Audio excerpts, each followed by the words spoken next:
regarding how they started, how long they've been in this business, what they think of the new millennium, and what's to come. So what I'd like to do is start out with you, Lorraine. If you could tell us how you and Ed began the work and how long ago it was. Wow, it's a long time, Tony. It was over 50 years ago that we began as husband and wife to do it. Not long after Ed came home, after serving in World War II, he began talking about that home he grew up in Bridgeport. Began talking about the hauntings that had occurred there. That was really hard for me to accept that. I had never been in a haunted home, but I always had something about myself I didn't understand, and that was an ability to know things through extrasensory perception. But I suppressed those feelings, Tony, to a great extent because there really was no one I could share them with. Now, with Ed, it was important to him to satisfy his curiosity regarding that house that he grew up in. Did other families really experience the types of things that he experienced? And as artist, because he was now studying art and already beginning to sell his paintings very early on in his career after getting out of the service, within the first couple of years. Let me ask you, you said you had the ability to know things. Yeah.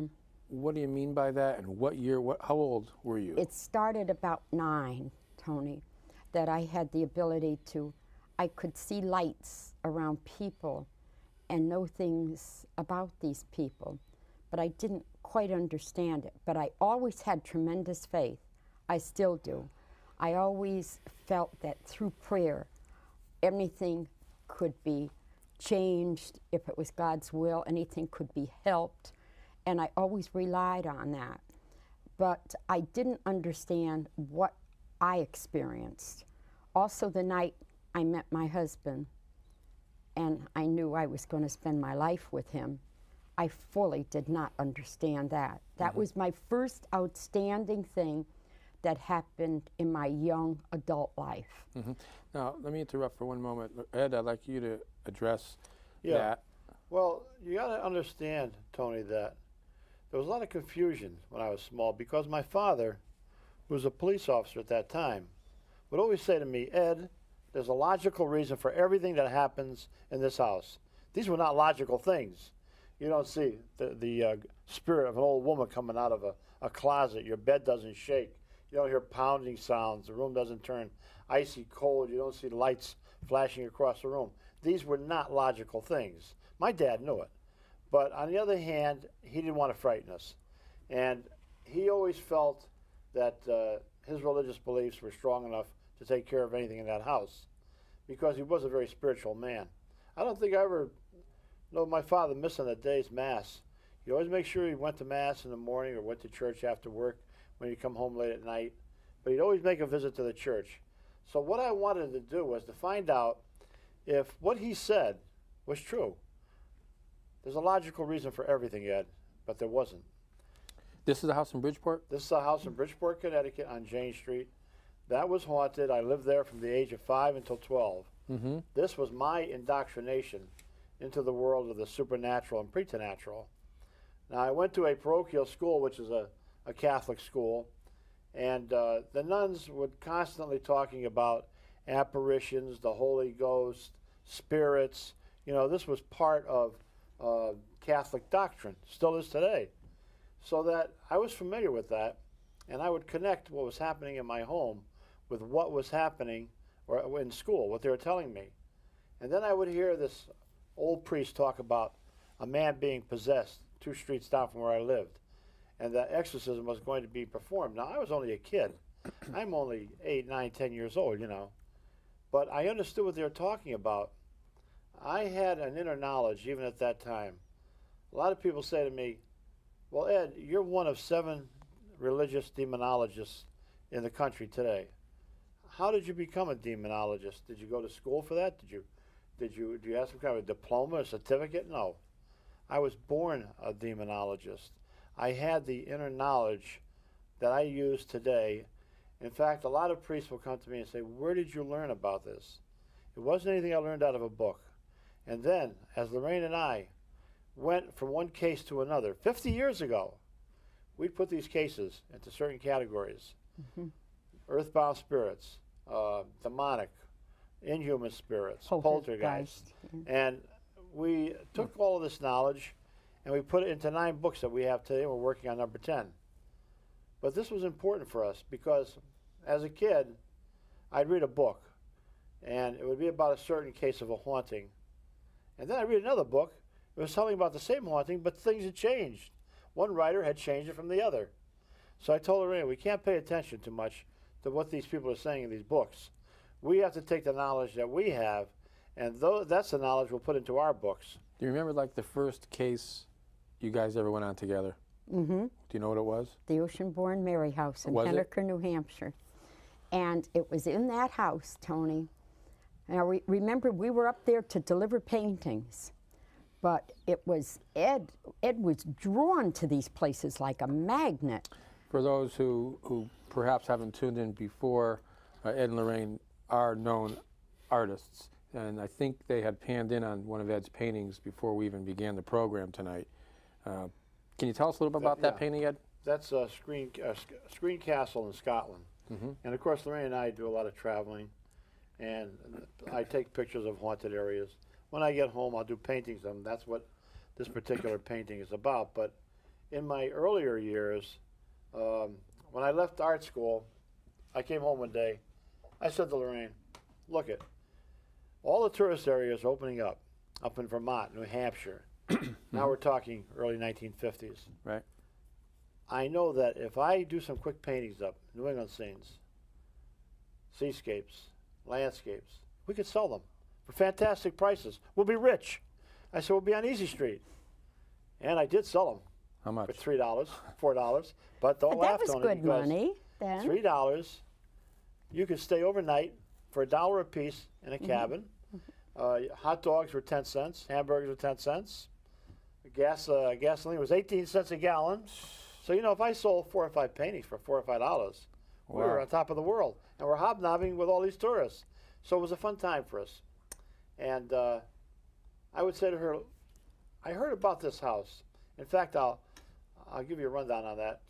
We had to deliver 6 paintings to a logging camp up in Vermont, or excuse me, New Hampshire. New Hampshire. And we took this couple with us. It was a Sunday.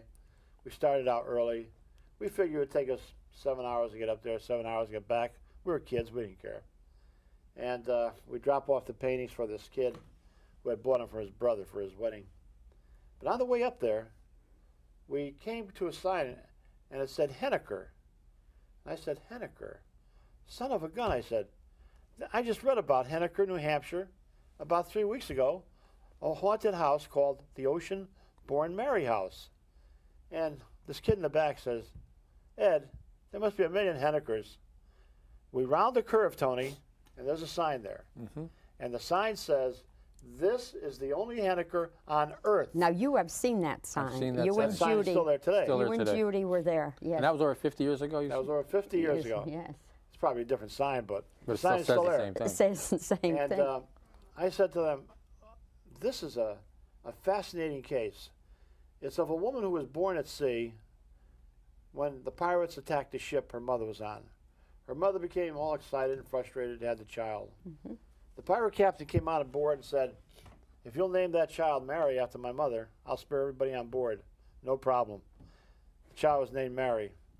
But the strange thing is that this captain, who was named Captain Perry, kept in touch with the baby when she even grew up after she was married. Her name was Mary Walsh. The husband died. The pirate captain built this beautiful big home up on a hill in Henniker. We was pretty old at that time, and I guess she probably was in her late 40s.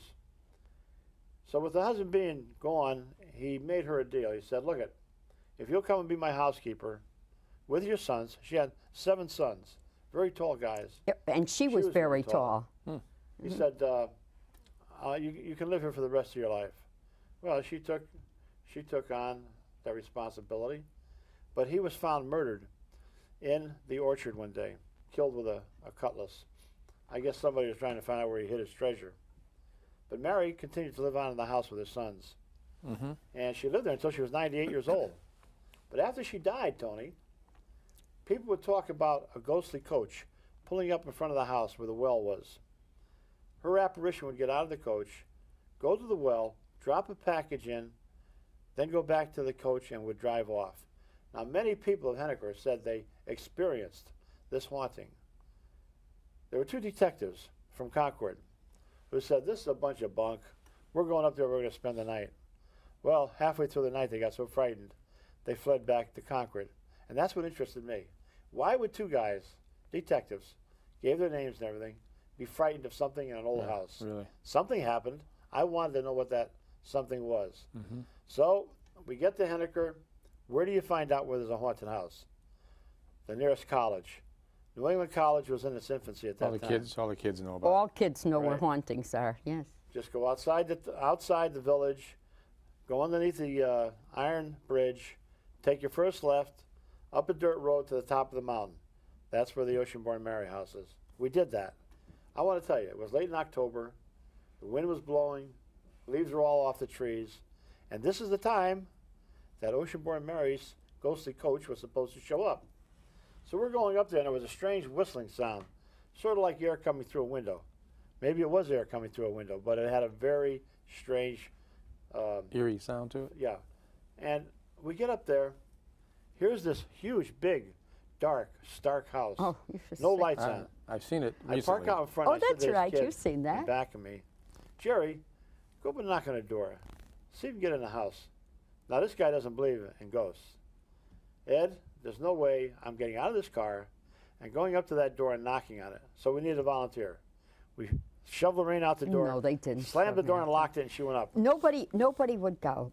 Now, Tony, being brought up as I was, I very sheltered, private Catholic girls' schools, the whole bit.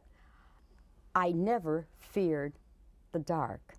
I never had fears of the dark. Yeah, In but how fact, many people would walk up to that house and knock on a door? I Yeah, didn't really. fear things like that. Maybe I had nothing to compare it with, nothing that I ever had to be frightened of. I can see she never seen Frankenstein. No, really. and I was never I interested in understand, though, that you had your first psychic or out-of-the-body experience there. my very, very first.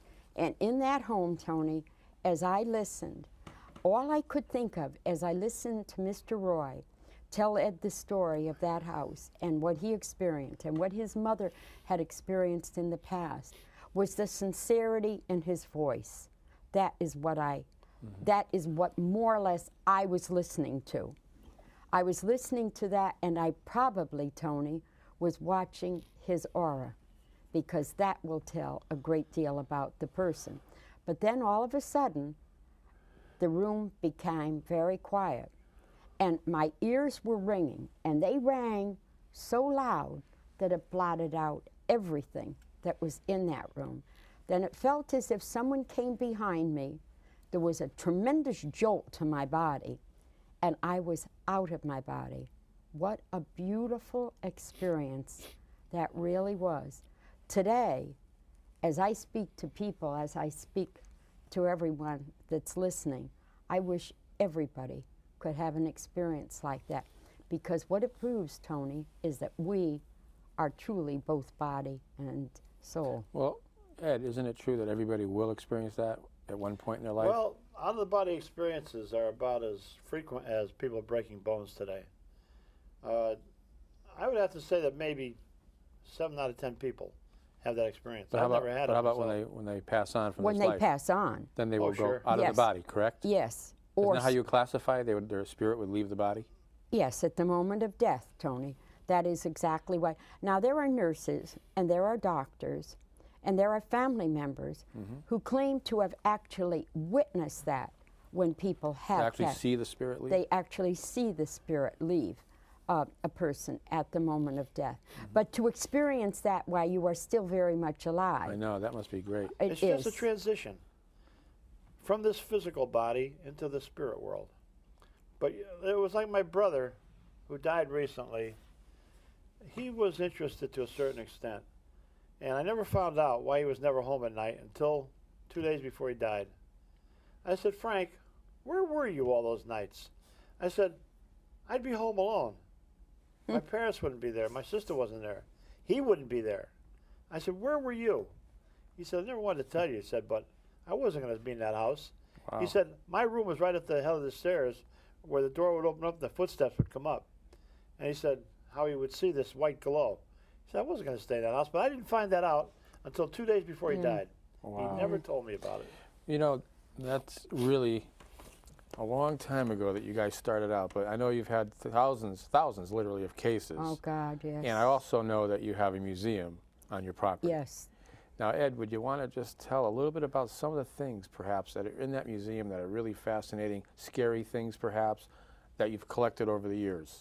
All right, I think one of the most famous would be Annabelle. This is a Raggedy Ann doll that's made like thousands of other dolls, except that this doll was used in communication, almost like having a seance. A nurse had received the doll 1971 as a present, a Christmas present from her mother. And the doll stands about 3 foot high. And she would take it to bed with her at night. That's common enough for girls to do. I take a pillow. Some people take a doll. Girls would like that, even 28-year-old ones. And after a few nights, she lived with another girl who was a nurse, both of them St. Hartford, or Hartford Hospital. Was Hartford Hospital? It was Hartford Hospital, honey. And they were on the same shift, and so they worked together, they lived together, they shared the expenses. And one morning she got this idea to bring the doll from the bedroom into the kitchen where they were having breakfast, and she put it in a chair. And she said, oh, Raggedy Ann here's going to have breakfast with us today, joking around. Okay, well, that was a joke. Then the next thing, excuse me. Bless you. The next thing, she brought it down again the next morning, and the next morning. But the third morning, they're talking to the doll, and the arms of the doll are on the chair like this. Suddenly they went up and onto the table. Now this didn't frighten them. This intrigued them to the extent that the one nurse said to the other one of the nurses knows a medium. Let's ask her about this. I'll bet you there's a spirit in that doll. That's what they did. They asked this nurse about it, and she said, yeah. She said, I know a woman who is a medium. I'll bring her over, and we'll hold a seance. It was a joke, just a game. But it didn't turn out to be a game. It turned out to be one of the most horrifying experiences they'd ever have in their life. And I've talked with people just recently, as recent as 2 months ago, who know the two nurses. And even today, they don't like to talk about it. They'll never come to our lectures. They don't want to talk about Raggedy Ann, Annabelle at all. So now the woman holds a seance, and she said, there's a spirit of a 6-year-old girl in that doll who was killed in an automobile accident just outside of your apartment house here. Well, there was a 6-year-old child by the name of Annabelle who was killed. But God does not allow the spirit of a child to go into a doll. This was a demon who was posing as that little child to create sympathy to these two young women, which it did. Now this was no longer a doll. This was a child. They would take it for rides. They'd talk to it. They'd buy clothing for it, jewelry. They treated it just as though it was that little girl who was killed, Annabelle. Now they were giving it a lot of recognition. Soon after the first seance, things would happen in their house, what we refer to as infestation. There would be knocking sounds. They'd see flashing lights in their bedroom at night, shooting across the room. The bed would shake a little bit. It would get icy cold. They'd hear whispering, which we call magic whispering. Now, from time to time, these girls would change shifts. But they were getting a little scared now. So they decided to stay on the same shift all the time, 4 to 12. They'd leave the doll in the bedroom. They'd come home after midnight, put the key in the door, unlock the door, and who do you think is standing there?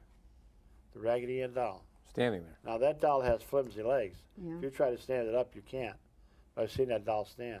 I've seen a lot of things happen around that doll. Well, this still didn't scare them. But one of the fiancés of one of the girls was against all of this. He said, burn the doll, throw it away, get rid of it. It's evil. Well, he falls asleep one afternoon, a Saturday, and the doll is in a chair not far from him, and the girls are cleaning up the apartment. Mm-hmm. He wakes up with a start. He said, my God, what a nightmare. He said, I dreamt that that doll was strangling me. He had marks on his throat. Was it psychosomatic? Well, let's see. He gets up, he looks at the doll in the chair, picks it up, and throws it right across the room. You're nothing but a rag doll. You couldn't hurt anyone. With that, Tony, 7 psychic slashes appear on his body. Wow. Now, we've seen these kind of slashes. We've filmed them. These slashes come from nowheres. The blood came right through his shirt. The nurses witnessed this. Then, a huge chair rolled across the room. Pictures on the walls came off, started smashing and breaking. Loud pounding sounds. Now they were all frightened. They called the High Episcopal Canon in Hartford, Connecticut. He called Father Richard Nolan, an exorcist, and Father Nolan called us. We went to the apartment. Exorcism was performed immediately over the people, the 3 people, and the apartment. I brought that doll back to my museum. Now, why would I have something like that in a museum? Evidence, proof. The skeptics, the atheists, the first thing they attack you with is, where's the evidence? Where's the proof? This never happened. I not only have the doll, I have film, I have recordings, I have eyewitness accounts from credible people who have seen these phenomena happen in and around that doll. A priest comes to my home one day, young fella, has his rectory right here in Connecticut. Mm-hmm.